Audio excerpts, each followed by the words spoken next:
Hey, welcome to the Dropship podcast. John here with you today for a solo episode. I'm without my usual partner in crime, Ben, because today I'm doing a website teardown on a real live high-ticket dropshipping business. So a website teardown, I do these from time to time on the podcast. I think the last one back was around about episode 274 or something like that. But it's where I put a real live high-ticket dropshipping business up on the screen that has been volunteered to me by, somebody out there running a high-ticket dropshipping business. And I kind of walk through the site on the screen and give my reaction to it. What do I like? What do I dislike? What would I change? What would I keep? What would I improve? Sometimes I give thoughts about the niche itself that the business is operating in.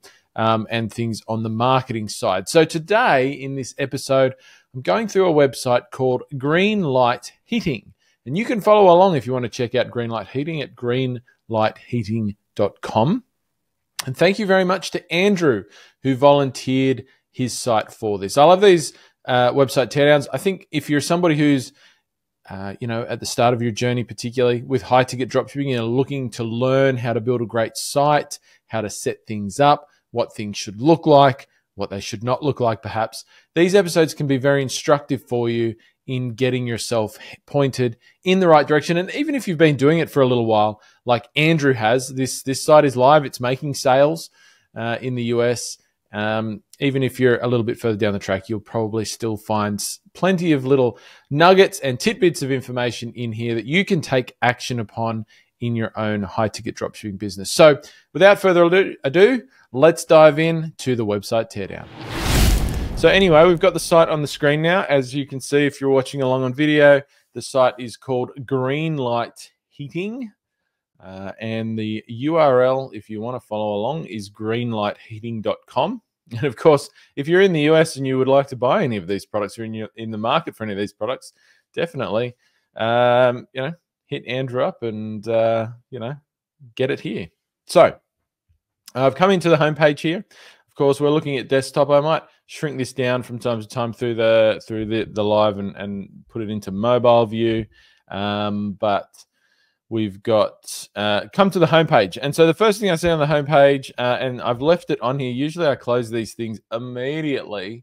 But I've left this. I've remembered to leave this one up. So I loaded the homepage, and the first thing I saw coming into the homepage, it loaded pretty much immediately, was a pop-up, which is not a great practice. So the first thing that I would change with this is I would get rid of this pop-up. I don't like it. I don't like that it loads when the page first loads, and I don't know if this loads on every page on the website when people first land on the site. So product pages, for example, or collection pages. I've obviously come into the homepage. If this is loading on product pages or collection pages, that would be a big problem, particularly if you're sending in Google shopping traffic. Nothing is going to put people off quicker than a pop-up that loads instantly. So that's the first problem with it. The second problem is that from an SEO perspective, at least, Google does not like what they call interstitials, which is the technical marketing term for such a thing, something that obscures part or all of the screen immediately upon page load. So that's the second problem with this. And the third problem is it's just a bad opt-in. So if you actually look at the opt-in itself, sign up for our mailing list for new products and flash sales. We don't want you to miss a thing. That's not the sort of pop-up that is generally going to get a lot of action, right? It's not specific, really. People, like to get somebody to opt into your email list at a high rate, you need to be offering something that provides them a very specific and fairly immediate outcome. So the problem with this is that it doesn't do either of those things. So new products and flash sales is very general in nature. And what new products? What are going to be the nature of the sales? Maybe when are they going to happen? Like you just don't know. And so if I'm in the market and I'm here now because I want to buy one of these products fairly soon, I'm not really going to be attracted to just signing up for new products in the future. I mean, I don't really care about that. And like sales might get me a bit more interested, but not really. So because I don't know when they're going to be. I don't know if they're going to be on products that I want to buy. I don't know if the amount of the sale is something that's actually attractive to me. And so while I do, I'm a massive proponent of email marketing and growing an email list and all of that sort of thing. If you're going to do it, you've got to do it right. So with pop-ups, basically the only way, there's only two ways you should really utilize them. The first one is have them display once somebody has been on your site for a longer period of time. So a period of time, probably 20 seconds plus, or if they've scrolled a certain way down the page and indicated that they're interested. So that's the first way. The other way is on exit intent. So if somebody has come onto your site and they've, looked around a bit, they've done whatever they're doing here, and the browser detects that they're going to leave, which is usually by if they start scrolling up here. I don't know if you can see my little cursor on the screen. Start scrolling up to go to close the tab or something like that. It can detect that and show a pop-up to try and grab your attention and re-engage you. So those are the only two times you should use a pop-up. Email opt-in forms these days are much better if they're actually baked into your site in particular locations. And we might look at some of where those could be as we go through looking at this site. But for anybody who's thinking about growing an email list and all that sort of thing, this is not something that I would recommend. So let's click past that. Get into the homepage here. Now, of course, if you're high-ticket dropshipping, the homepage is great. It's when you've got a newer business, it's not the most important page on your site, right? Your product page is your most important page on your site, but the homepage should give people a sense of what your business is about, who you serve, like as in if your ideal customer is looking at your website, it should speak to them very clearly. And also it serves as a navigational hub, of course, for your business to send people off to things that, most people might be interested in finding or reading about. So having a look here, I like at first glance, I like the overall sort of design, the color scheme, branding is fine. I like that it's very simple. It's very clean. I'm not a fan of, unless it's incredibly niche specific, I don't like websites that look like, a 3-year-old got the crayons out and colored it in all the bright colors and all that sort of thing. It's not really necessary. This is nice and clean. It's subdued. That's good. It's professional. Feels professional. Text is fairly clear, easy to read. So on those basic kind of boxes that you're looking to tick, I would tick those. We've got a bit of USP stuff going on up the top here in this top bar, free shipping on orders over $99 and easy returns, text or call phone number for questions. I like that, for a high ticket dropshipping business, it's particularly for a newer business, and this business is what I would class, it's not a new business, but it's still reasonably new. I think Andrew's probably still in his first 12 months of operating it from memory, but it's making sales, which is good. You want to be encouraging customer service as much as you can.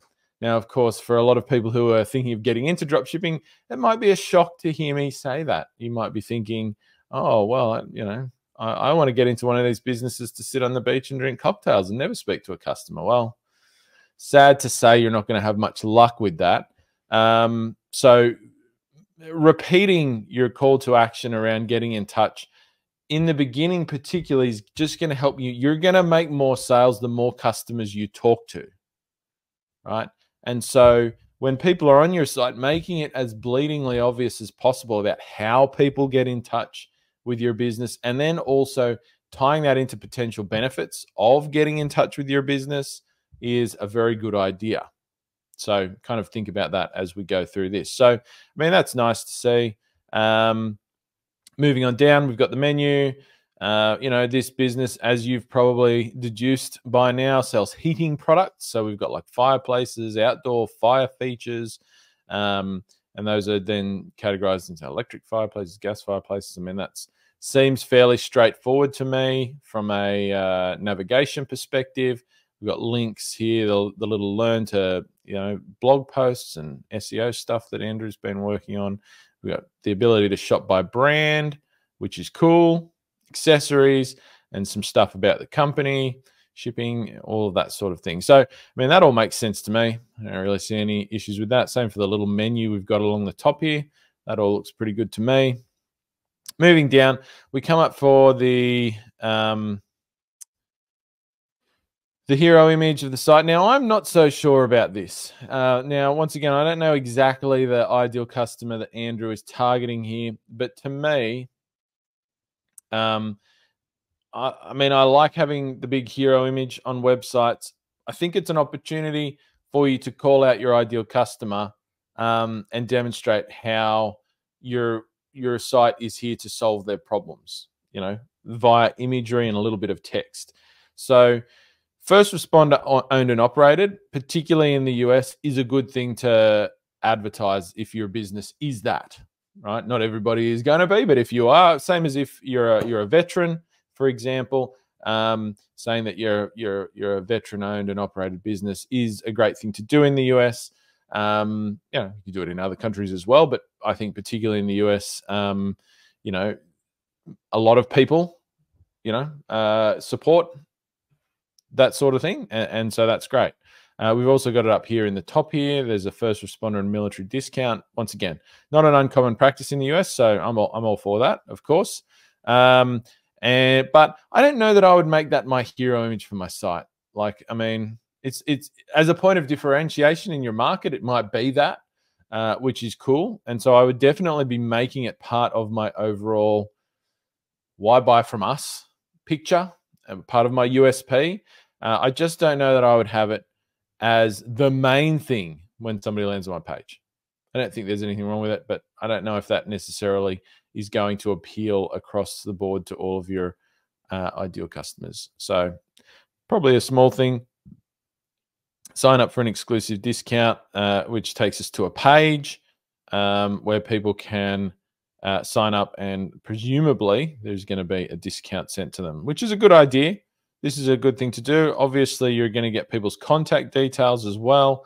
So I would hope that Andrew, when people sign up to this, Andrew follows them up and actually has a phone call with them to see how the business can help them find what they're looking for and get the products they're looking for. So that's cool. Moving down, we see we've got USP based stuff. Price match guarantee. If you find a better price, we'll match it. Give us a call or text, blah, blah, blah. Bit of, that's good to have there. Product navigation. That's all good. Main product categories. Remembering this page is really to get people going to different parts of your website to find the things that they need. Nice imagery here. I like the lifestyle type of images of a lot of these products. That's cool. This all makes sense. Getting some reviews in here. This is nice. Andrew started to get reviews. That's very good. Have them on the home page for sure. Advertising a particular featured product. Featured brands. Featured brands, I would probably change this, particularly in the US. There is, a lot of people will, the authorized dealer thing actually can carry some weight with customers, saying we're an authorized dealer for the following brands. Honestly, I don't know why, because I don't know why that is. Maybe it's got to do with warranties or something like that. You don't really see it outside of the US that much, but inside the US, definitely saying authorized. I would change this just to be, we're an authorized dealer or retailer of the following, awesome brands, blah, blah, blah. And these are the brands on the site. Reiteration of the USP. That's cool. Staff questions. Yeah, that's all good. Bit about the blogs. Missing an image on that blog there. So I'd probably fix that up. It looks a little bit messy when you do that. And then so on. The footer. Looks great. That's all good. Yep. Cool. And see down here, we're using the authorized dealer. Why buy from an authorized dealer? So if you're going to make that part of your argument, I don't know that it's a big USP thing, because I can't imagine there are many actual serious competitors that this business has that are not authorized dealers, but there is a thing around that. So I would change, if you're going to use, like, talk about this in the footer, I would probably, change some language here. So that's cool. Going to move on here. Not a bad homepage. I overall like it. I think it's going in the right direction. So good job to Andrew on that one. Hey, Stephanie, nice to see you. Thanks for joining in. All right, so let's jump over to a collection page now. All right, so I can see, yikes. All right, so Andrew on this site has got, well, it's going in the right direction here, I think, but maybe not quite hitting the mark. So collection pages, which on most high ticket dropshipping businesses, most of the collection pages are going to be product type focused. So you can see here, collection pages are electric fireplaces, gas fireplaces, water vapor fireplaces, wall mounted fireplaces. So they're product categories. Same for these here. And so a lot of your collection pages are going to do some of the heavy lifting in the SEO space. So search engine optimization, which is probably the biggest traffic strategy for high ticket dropshipping businesses. It's not paid ads, it's SEO over time. In the beginning, we focus a lot on paid ads because it's instant. You can get it rolling very quickly and start making sales there. Start building some revenue, building some profit. But realistically, over the course of 12 months, 2 years, SEO is going to overtake that as your most important traffic strategy and outgrow it as well in most markets. And I'm yet to see this not be the case. There is more traffic for your business organically than there is for paid traffic. And that's because of profit margins and things like that, right? You can only ever acquire, any business on this planet can only profitably acquire a set amount of paid traffic, right? Beyond which you have to push so hard that it becomes unprofitable. It's true for any, the levels of that are different business to business, but it's true for any business. Whereas you can acquire more organic traffic because of the nature of the overhead associated with that. So your collection pages are important for SEO. They are pages that are actually going to rank in a lot of cases for search terms that have some volume behind them. Whereas product pages, once again, here's a little tip, product pages are not the focus of your SEO strategy. Product pages play an important role in the overall SEO strategy, but we're not really actually trying to rank product pages for high volume search terms. We're trying to rank collection pages.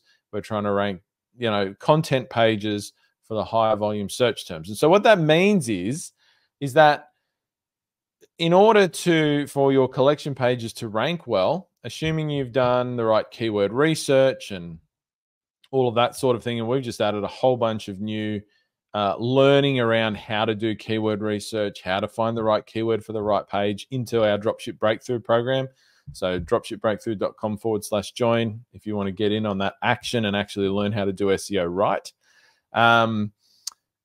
Assuming you've done that right, you need content on your collection pages, right? So if you've got collection pages that are just, just a title, and then this stuff down here, just the product, product, I don't know what you call this, like the grid of products, and that's all your pages are, they're not going to rank very well. Because a page like that it's thin content. There's no content on the page. There's no context on the page for Google. There's no value there. And so Google looks at it and it's like, well, this is just another collection page of fireplaces. This adds no value to the internet because there's already going to be collections of fireplaces out there. And so you do need to have some content on your collection pages, and you can format that in different ways. And I know a lot of people get their knickers in a twist over this, and they think, oh, but if I put content on there, the customers won't see the product straight away and they'll jump off my site and leave. And that's just not even true. That's an assumption that people cast onto websites and it's always people who have no actual experience with ranking websites and selling stuff online. So Andrew, I can see here, is having a go at getting extra content onto his collection pages. However, I don't think it's quite right. And I'm haven't really looked at how this is loaded on here, whether it's just built into the theme or whether you're using like a page builder type app to do it. But I'm a fan of doing it. I'm not a fan of how it's done. So when you do this,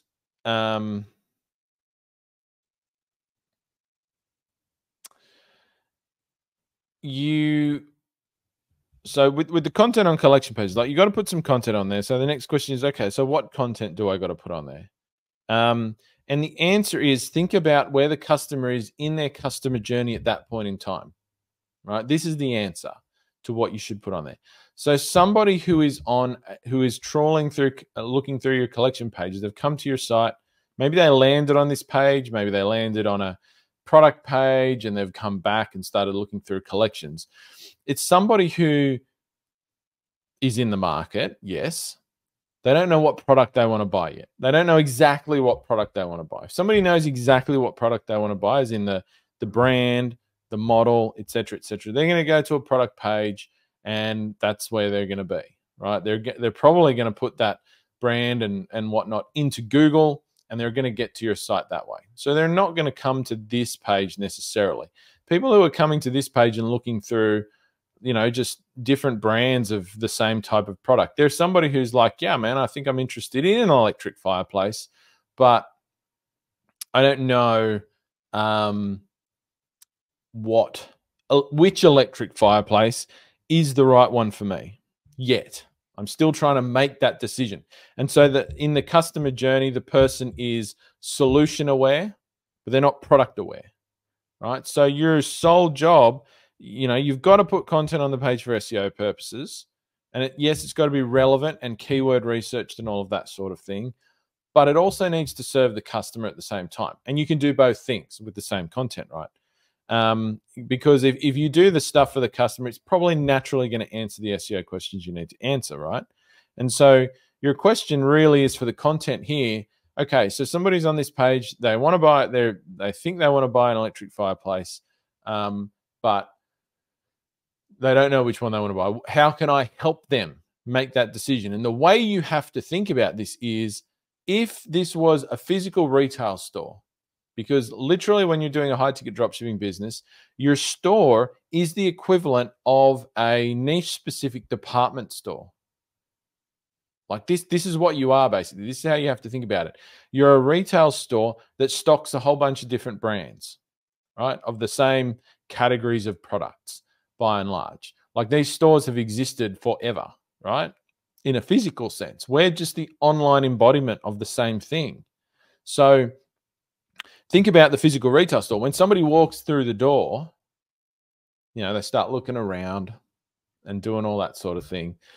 If it's a decent business and it's got good staff in there, which is an assumption, it's not always the case, somebody's going to approach the customer and they're going to say, hey, how are you doing today? Can I help you with anything? Now, yes, some customers might say, no, I don't need any help, just to make that person go away. But that salesperson is going to talk to the customer and they're going to ask them some questions to get a sense of what the customer actually needs. Okay, so you need an electric fireplace. Well, what are some of the differences here? Like, they look different. They're different sizes. Maybe some of them are recessed and some of them are not. They have different things in them. Some of them have like crushed ice rocks and all of this sort of stuff. Some of them have a frame around them. Some of them are just a glass front. Like there's differences between these products. Some of them have like logs in them and some of them don't, right? So the salesperson is going to like start talking to the customer and they're going to ask them some of the common questions, common things that people need to decide when they're buying an electric fireplace. Like, what size do you need? Oh, cool. Okay. Did you have any thoughts about what you want it to look like? Oh yeah, cool. Are you working with a budget here? You know, are you looking to fit within a price range? So the salesperson is going to ask them a number of questions, and then they're going to go, okay, cool. Well, based on your answers, this product over here is the product for you. You don't need to worry about all the other shit in this store. You need to worry about that product right there. And the customer's going to go, oh, thank fuck. You've made my life so much easier. I don't have to wade through all of this shit to work out what is actually the product that I need, right? And that's your job with that's still your job with an e-commerce business, right? Some people think customers come to collection pages and they just love to look through all these products and click into this product page and then go back and then click into this product page and then go back to try and work out which one is the right product for them. No. Customers' attention spans are incredibly short. What they want you to do is help them in the smallest amount of time possible, in the least amount of clicks possible, to find the right product for them, to solve their problem, so that they can get to the outcome that they're ultimately on your site to achieve, which is, it's not even to own the fireplace. It's to get the feel of having that fireplace in their home, to stand there and look at it and go, oh yeah, shit, that's cool. Or, wow, all of my neighbors are going to think I'm better than them because I've got this awesome fireplace. Like, literally, status is a big thing for homewares for a lot of people, right? That's the outcome the customer is shopping for. So the quick, you got to get them there as quickly as possible. So your content on collection pages should be focused on answering those questions, right? On getting people, you know, customers don't want to go through all of these products and look, there's more products. Look, there's going to be more products later. Like, you know, the notion, look at the size of this collection. Look, there's more products. And there's nothing wrong with that per se. But like, you know, if somebody just wants a 36-inch, you know, built-in firebox, there is no point looking at all these other products that are not 36 inches. They're not going to buy them, right? Because they're constrained by size. So why show them? Why not let them and sort that out much earlier? Now, we do have some filtering here. People can filter. I don't think these filters are particularly useful, other than maybe the brand filter and the price filter. Those are two things. In stock, out of stock, yeah, not particularly useful. These filters here, not particularly useful. But remembering, filters are not really going to help on mobile either. Most people won't use filters on a mobile device. They look good on a desktop, which is where we tend to design our sites. But the reality is 80% plus of your traffic is always going to be on mobile. So filters, not super useful on mobile. So it comes back to your content.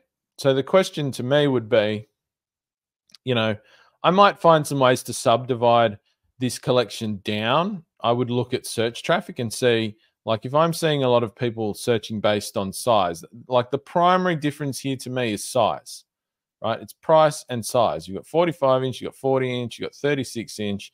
So I want to get people to the right size as quickly as possible, right? So that might be sub collections. It might be filtering, whatever it is. But, you know, like I say, if somebody wants a really big fireplace, there's no point showing them small fireplaces, right? And taking up their attention, potential attention with that.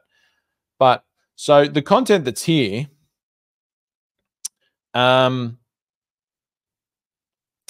is not necessarily bad. It's just too much. It's too much of a, it's not ideally presented. You know, you've got these images with white text over them that's not particularly legible. And it's primarily driven by brand, a lot of this content, which is another problem for me. So if somebody is on this page, the general electric fireplaces for sale, or if they've landed here, let's say from a search engine, they don't know what brand they want, right? Generally, most of the people at least are not going to know what brand they want. And so giving them navigation by brands that they may not care about at this point is not useful for that person, right? So this is all driven by brand, like then having these products a bit further down, which are like Sierra Flame, blah, blah, blah, Dimplex Revolution series, Touchstone Sideline. Like, that's not answering my customer questions at this point. Like, if I wanted if I recognize these brands and I thought, oh, Touchstone is a great brand, you know, my friend told me I should go and get a Touchstone, I would have gone to Google and searched Touchstone electric fireplaces, and I would have come to a different part of your site because you got a brand page for that somewhere here, Touchstone Home Products, right? Or I would have been shown product pages and I would have gone there. But the person who is here, they're looking around in general. So, and for a lot of homewares, honestly, people don't care about brand that much. A lot of so people who care about brand and are brand aware or product aware, they're going to come to different pages on your site. A page like this, like, who knows what their better questions on this page are going to be? Is it in my price range? Is the size right? Do I like what it looks like? So a large part, these, you know, maybe functional products, but they're also decorative products. It's interior, right? Interior design is as much about looks as it is about function. So what is the look that people want? What is the color that they want? Like, a lot of customers will have very specific things. They'll be like, oh yeah, I was reading a magazine or I was watching this home design show and I saw this electric fireplace and it had like these logs and blah, blah, blah. And I thought that was really cool. That's what they care about. That person doesn't give a shit about brand, right? They care, is it going to fit in my space? Is it the right price for me? Does it look cool? Blah, blah, blah. So realistically, your content on your collection pages needs to get people in to like find them ways. So here's our best budget model. Here's our best whatever model. Here's our best mid-price model. Or here's, you know, filtering for a 36-inch, you know, whatever. So you got to answer those questions. Like, if I'm on the electric fireplaces collection, once again, I don't need this question answered. I don't need to know gas or electric, which is right for you. That's a piece of content, which it is, and you're linking to it, which is great. If that's my problem in my customer journey right now, I would have been on Google searching that, right? And this piece of content, if I click on here, it's going to take us to a blog post. Gas or electric, decide which fireplace is right for your home. Choosing the right fire. Well, there's a problem with this piece of content. Maybe we'll come back to that. You've got two headlines here. That needs to be fixed 100%. I'm just going to come back to this collection page. So linking to pieces of content from your collection page, if they're useful and they're related, is a good idea, right? But I wouldn't make it this big whole of screen widget kind of thing, right? I mean, this would be some lines, and we don't need this text because it's confusing. If I'm on the electric fireplace collection, I've passed this question. I'm past this, right? Similarly, why convert your fireplace to an electric fireplace? I'm past this at this point. This is an important question, no doubt, but this is a great, once again, a great question. I'm sure you could probably find this in Answer the Public or something like that for an SEO perspective, but you don't want to be going with this question on a collection page, right? Not on this collection page anyway. If you had a collection that was like all fireplaces, like it was all fireplaces and you had electric fireplaces and gas fireplaces and whatnot, then I might start talking about this a little bit. But once again, this is a piece of content. Leave it as a piece of content. This piece of content could link to your electric fireplace collection and send people there. But this is I think just an incorrect association or the wrong order for the customer journey. Are electric fireplaces safe to use in a home with children or pets? Now, this might be a more useful point. Now, I might think that I want an electric fireplace because I've seen them and they look cool, and I have this question in the back of my mind, you know, are they safe to use? And you might have found this as a question, once again, in your keyword research, which is great. Fantastic to be serving that question and then linking out to a piece of content. But once again, I don't need this massive thing. So like some of these links, you know, up here should just be like, you know, like maybe just a few little links up here to your useful resources that relate to electric fireplaces. It shouldn't be all of these big images. I mean, the images are nice, but you got to strike a balance between actually serving the customer and then also letting them navigate the products. You know, whether that content is at the top of the page. This is a question that people ask all the time. I'm putting content on my collection pages. Can it be at the top? Can it be at the bottom? Can I have like a read more kind of concertina expanding thing? For as far as SEO is concerned, none of those things make a difference. Put it wherever the hell you want. But remember that there is no problem with having customers consume that first before they see the products. If it's good content and it serves the customer journey, it's actually going to help you make more sales because you're being the salesperson. You're actually doing the thing. You're trying to help people through their journey. So I would change this. I would do this. I think this is good practice. I would change it a lot though. I would get rid of these things here and really think about, if somebody knows they want an electric fireplace, what are the factors that I need? What are the questions I need to answer for them? Not about electric fireplaces, but what are the questions I need to answer for them in order for them to get to the right product for them out of the electric fireplaces for this particular collection? That's what your collection page content needs to answer. And once again, not brand driven, not brand driven way as such. So I would be changing this up a lot. The rest of the page, of course, is fine. So we're going to move on here. I'm going to jump into a product page. Let's have a look at some product pages here. The all-important product pages. So, of course, if you've got one of these businesses and you're a bit earlier in the journey, your product pages are going to be some of your most important pages. And they're your landing pages. So you're running Google Shopping traffic, for example, which is one of our first traffic sources. People land on your product pages first. So this is where people are landing. They're obviously checking out the product. They're also getting a sense of your business. And is this a good business? Is this a business that I would be interested in buying from? And so that's something you want to be thinking about. So I'm going to click around to a few different ones. At first glance, the product page seems quite clear. We can see, it's fairly easy to understand.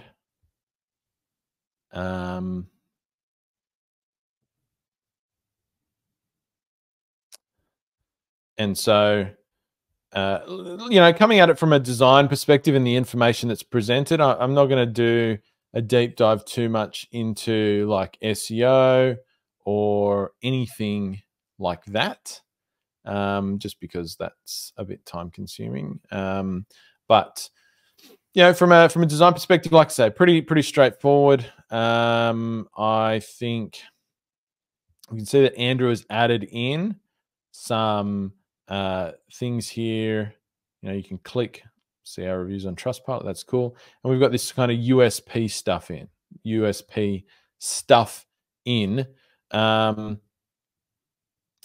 which is good. So this is something I encourage people to do. It's something that in the beginning I see a lot of people miss doing or not doing properly. I think the reason that you do this, a lot of people think, oh, well, product page, it's all about selling the product. It needs to be all about the product. That's absolutely true.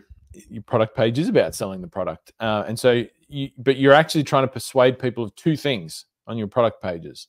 And they're equally important when you're a reseller, right? So high ticket drop shipping, you're a reseller of other brands' products, which means you're usually not the only seller of those products. There might be some rare circumstances where you are the only seller of a brand. That does happen, but it's very, very rare. So there is competition.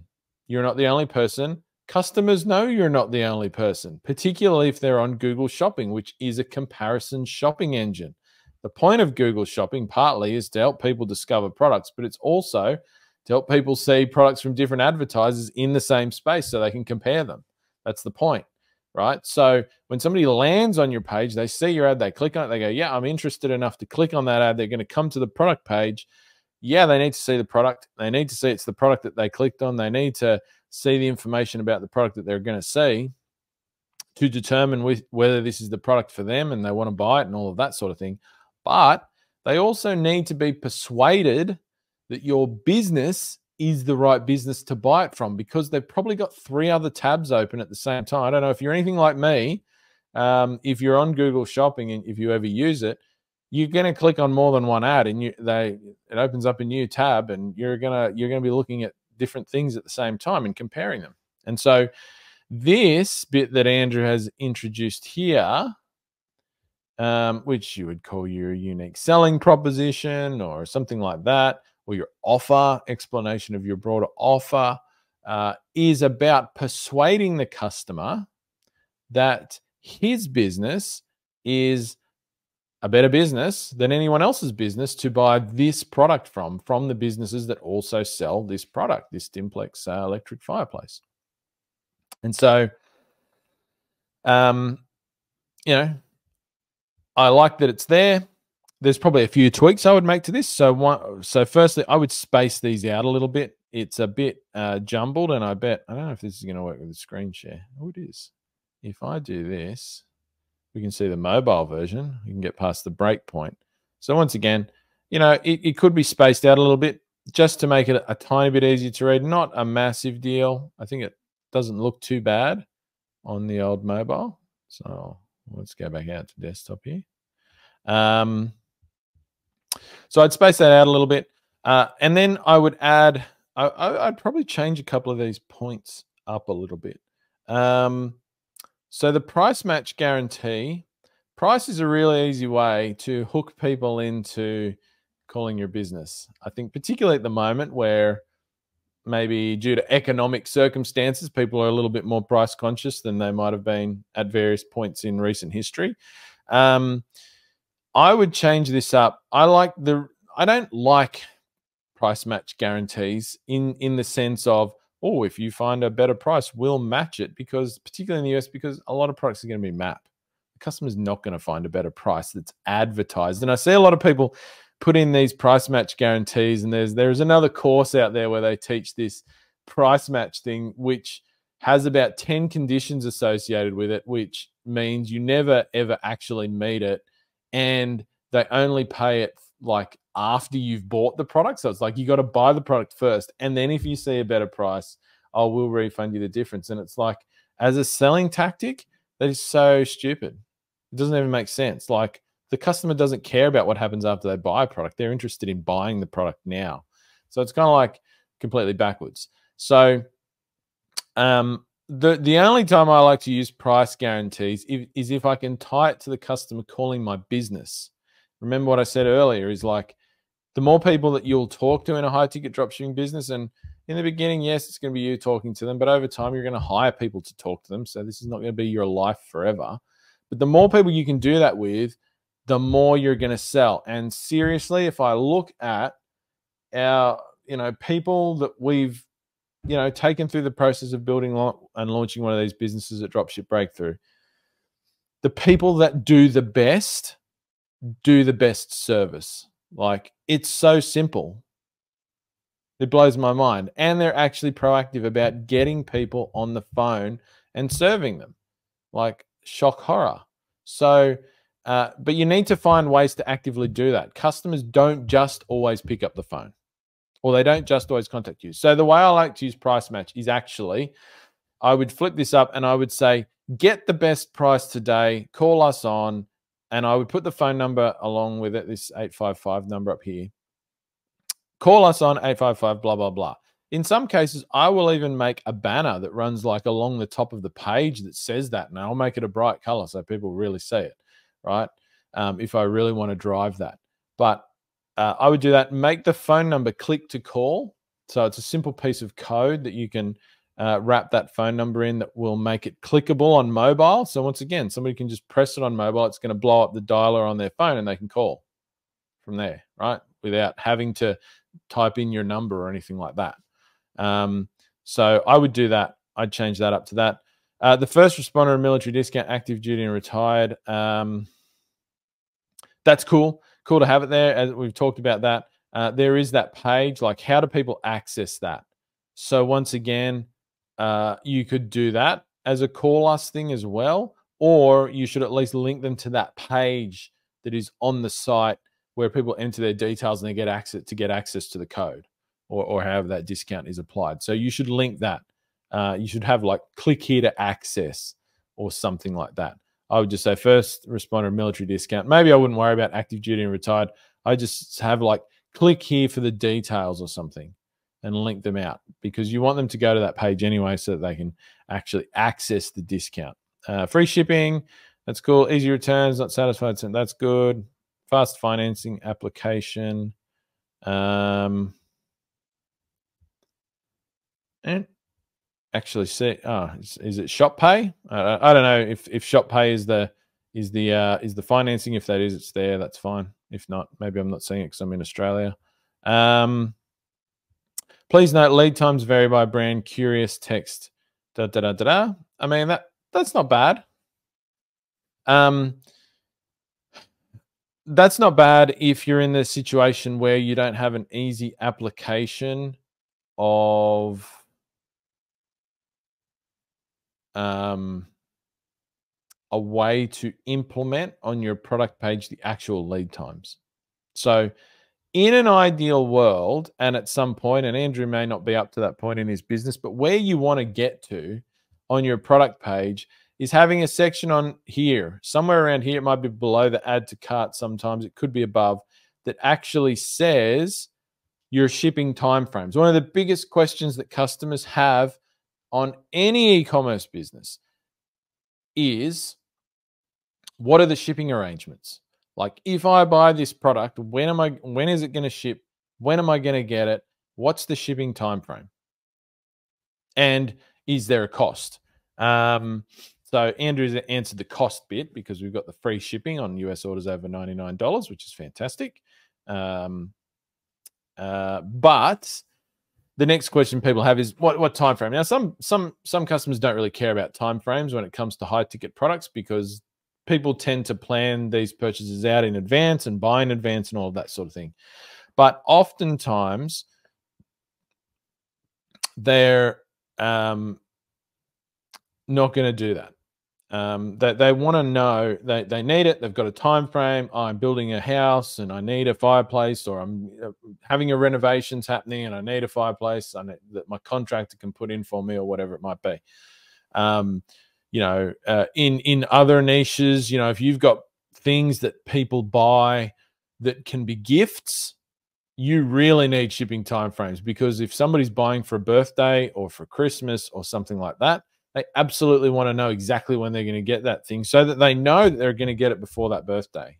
And so that it's a really important question, and you can answer it on your page. And so ideally you would have a widget built in here at some point that's like, this, order today, ships in 1 day, usually reaches most customers in 5 days. Expect your delivery on this date. And that's dynamic and it changes. And you can do it by different brands. So that's a coding thing. It's something you have to build into your website. No theme does that out of the box. But that's where you want to go. I think this is a cool little hook to get people to get contact details as well.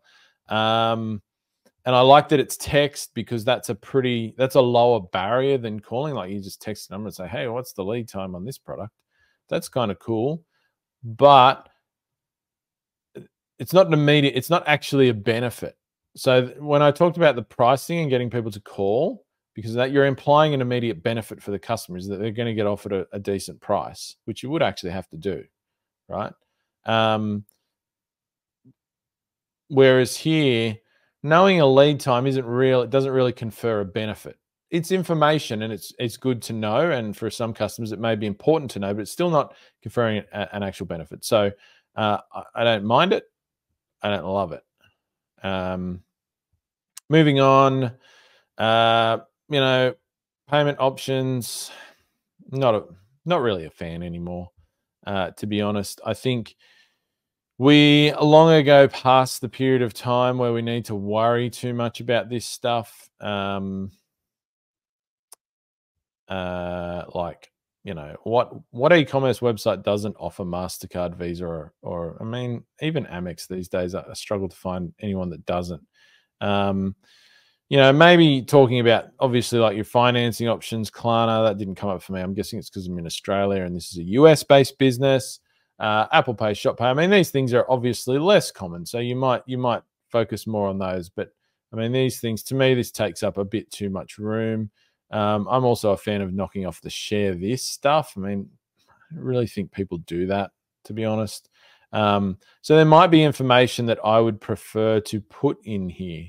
I don't know if there's, you know, with this business, the ability for upsells or additional products to go along with these main products, but I would put them in there rather than that stuff if I did have that. Or even I would build in more USP related stuff in here rather than these, because I don't think you're selling based on this stuff that's here these days anymore.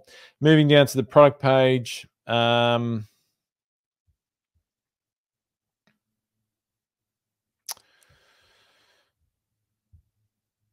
think looking at it, there's probably definitely some SEO work that could be done here, like a H2 heading here. And I'm not convinced that I would have these as separate products that are linked this way either. But, and I would probably be focusing like key features and benefits. I mean, these are going to be, you know, like from a product description. I mean, these are going to be the main reasons that people buy something. So I think this product description, and look, Andrew might be at the stage here where he's working through some product descriptions and not others. And I've landed on a page where he hasn't done a lot of work yet. So my apologies if you've got other pages that you've done more on, but I would probably be bumping the features and stuff up above some of these product details and product dimensions sort of thing, and digging into them a bit more to sell the product and really dig into how this product solves the problems and provides the outcomes that people generally have when they want to buy one of these products. So I'm just going to go, I'm going to jump to another. I'm going to see if I can find a completely different product page and see if it looks any different. Sometimes I come onto these sites and so here we go. This site's had a little bit more done to it. So you can see we've got the kind of SEO focused H2 heading here, which is okay. Like features. So when you have a list of features, here's a little copywriting tip for anybody who's working on their descriptions. When you have a list of features, don't just say what the feature is, right? So, you know, in this case, like true linear design, what the crap does that mean? Right? Like literally, I might be somebody, dumb John knows he wants a fireplace. I know nothing about fireplaces. Nobody knows anything about fireplaces, right? This is not an enthusiast niche, unfortunately. Not to say that it's not one that can work, but this is not an enthusiast niche. So people don't know what this means. So you have to, whenever you list feature, benefit, outcome, right? That's the statement you make. For each of your dot points, tempered glass. So what? Why would I know what that means? Why would I even know what tempered glass is? Right? Why is tempered glass good? And what is the actual outcome for me of having a fireplace with tempered glass? That's what this needs to say. So this product features tempered glass, which means that so you get blah. True linear design means that so that you get outcome in like plain speak. No technical terms, no lingo, no jargon. You know, safety screen, which means that people can't touch the hot glass so that your little children don't burn their hands and you have to deal with a screaming mess. The outcome is the important part. Once again, people don't care about features. People care about outcomes, but they need to understand the mechanism that the outcome is delivered by, which is the feature. Okay, so it's a logical thing. So you've probably heard me talk about in the past, people buy for emotional reasons that they need to support with logic.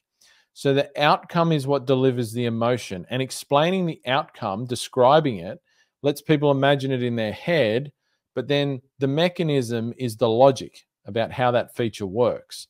So these things are all fine to say, but they need to be stepped out. Top vent design, which is this, which means that, so that you get X. You know, termination kit. Is Arnold Schwarzenegger coming out here and he's going to come out of my fireplace? Like, what does this mean? And so that's the next step for copywriting here. Is these things are probably all, you know, great. I mean, like the 40-inch thing, you might not need to explain that, but some of these other ones, you need to talk about, you know, why some of these things are good, and that actually helps you to sell the product, right? So remember, you're actually selling the product, you know, yeah, that's where I'd be taking these 5 product pages. But look, I mean, the bones of the product pages are good. There's good stuff going on here. I like it. They could be improved, which is always the case. Everything can always be improved in some ways. I've got the downloads here. I mean, these are all right. And so, yeah. All right, guys, we're getting to the end here. I'm going to wrap us up pretty soon. So if you've been watching along and you've got questions, post a comment about anything dropshipping related or anything like that. I'm going to answer some questions here. So, you know, if you've got questions, let me know. I'm going to keep just going through this site a bit more, because I think, you know, we come to the blog. Haven't looked here. I like looking at this blog. Some of these pieces of content I've noticed are, so one of the things I see people doing a lot with blog posts is writing blog posts for the sake of writing blog posts lately. I've looked at a few sites lately, and it's kind of like, completely like, for a high-ticket dropshipping business, there's not really much point creating content for entertainment purposes. Like just creating content, there's some exceptions to that. Like if you're in a space where you, like, let's say you're selling grills and you're going to do things like recipes and stuff like that. Like that makes sense. But, you know, realistically, your content should be entirely keyword driven. So you should be going out, and once again, dropshipbreakthru.com/join will show you exactly how to do that in detail with examples. But like in any market, there's going to be heaps of customer questions. Or there's going to be people who are searching for best product category, or product A versus product B, or brand A versus brand B. These are the only things you should be writing content around in the beginning. You know, like to me, like revolutionize your outdoor comfort. The Rhino collapsible patio heater, elegance meets innovation. Like, I just don't see how that's a piece of content you need.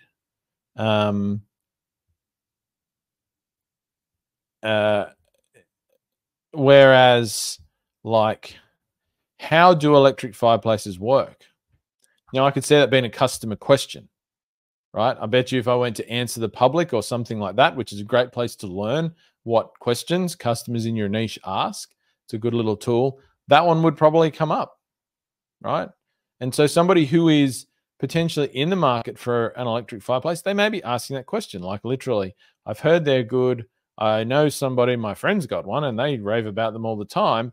How the heck do they actually work? Like, I mean, you know, I think of a fire, I think of wood burning and blah, blah, blah, but in an electric fireplace, that's not what happens. So how does it work? I can see that. That could lead to a commercial outcome. And it's probably going to be a search query that you could rank for. It's probably fairly competitive, I would imagine, but it's a good one that you could rank for. So pieces of content like that, I think, are good. Once again, Electric Schwank. That's a cool name. Revolution, how electric patio heaters are changing the game. Like, that doesn't feel keyword related to me. And so I just kind of think, like, don't spend the time doing that. Unless you've got a definitive purpose, which, like, posting content on social media is not a reason to create content for a high ticket dropshipping business.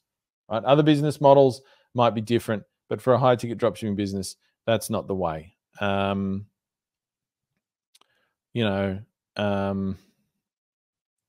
Once again, like introducing the new 2024 Touchstone Sideline Fury electric fireplace, kind of feels like your product page would rank for that search term. And so, as a, without digging too deep into this and actually looking at electric fireplaces versus space heaters, see, that seems good to me, right? I can see that, once again, being the type of search term, if you can actually see that customers are asking that on search engines, that's the sort of search term you could probably rank for pretty quickly. And once again, you can then lead people through a customer journey in different directions based off of that. So I think that's pretty cool. Some of those pieces of content, but then others here on the blog do not seem to be as valuable, or maybe even they just need to be refocused from a keyword perspective, because the titles themselves don't, for a lot of them, don't actively indicate what what the outcome is that they're actually doing for your business. All right, there you have it. The website teardown is complete. I hope you enjoyed that and got something out of it. Now, of course, if you're ready to start your own high-ticket dropshipping business and would like to do so with our assistance over at Dropship Breakthru, with me and Ben alongside you, helping you as you go and showing you everything, every single thing that you will ever need to know to build, launch, and grow one of these businesses, you can do a couple of things. You can have a chat with our team, head to dropshipbreakthru.com/call, or you can dive straight into our Dropship Breakthru launch program, which is the best way to get started. And that program will give you everything you need to build and launch your business. And you can do that at dropshipbreakthru.com/launch. Once again, I hope you enjoyed the show today, and we'll see you next time.